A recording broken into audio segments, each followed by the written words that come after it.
เสียเทเลเสียเด้อเสียเทเลเสียเสียกระป๋องกระแป้งเสียจุนเสียคลำเสียเสียยังกะแล้วแต่เนาะเสียว่าเสียมงงมงเสียมาลงตรงแต่งกะแล้วแต่เนาะเสียยังกะแล้วแต่เนาะเบิ่งนำกันนี่เนาะมื้อนี้ก็วันที่7เดือน8ปี2025เนาะ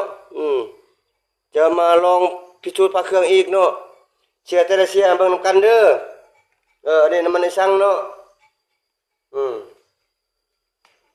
เสียแต่ละเสียเบิ่งนำกันเด้อเสียจุนเสียกลำเสียปูเสียกลำเสียกลองกระแรงเสียแล้วกะแล้วแต่เนาะเสียแต่ละเสียน่ะเบิ่งนำกันนี่เด้อสำหรับพิสูจน์พระเครื่องนี่ถ้ามีฤทธิ์มีเดชแท้น่ะถ้ายังมีฤทธิ์มีเดชมีวิญญาณน่ะ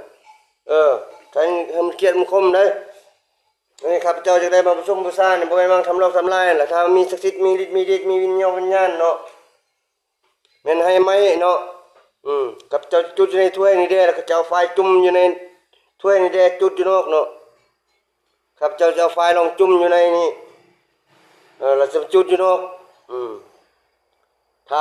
มีศักดิ์สิทธิ์มีฤทธิ์มีเดชนะครับเจ้าจุดอยู่ในถ้วยนี้อีก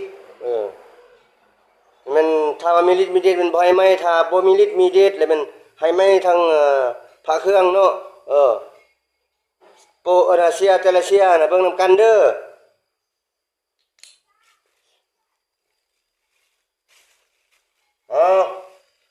เสียแต่ละเซียเนาะเบิ่งนำกันนี่แหละเสียแต่ละเสียเนาะเบิ่งนำกันนี่แหละเบิ่งนำกันนี่เด้อเสียแต่ละเสียเด้ออันนี้เนี่ยขับเจ้าจุดอยู่นอก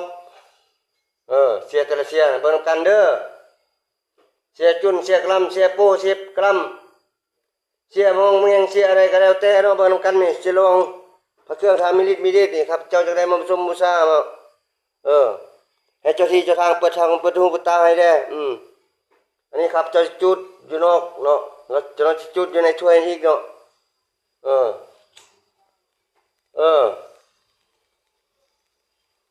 เสียจุนเสียกลำเสียปูเสียกล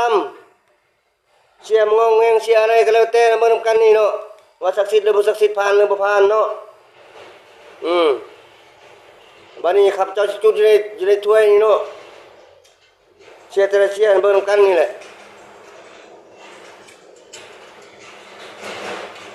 เสียยังก็แล้วแต่เนาะเสียยังก็ยาเนาะเสียมงงเงก็แล้วแต่เนาะ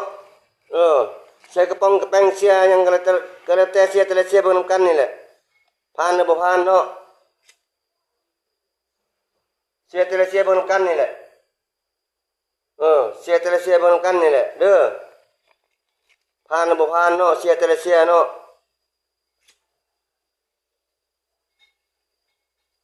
เสียแต่ละเสียผ่านบ่ผ่านบ่เสียปูเสียกระลำเสียกระป๋องกระแป้งเสียมงงมึงเองผ่านบ่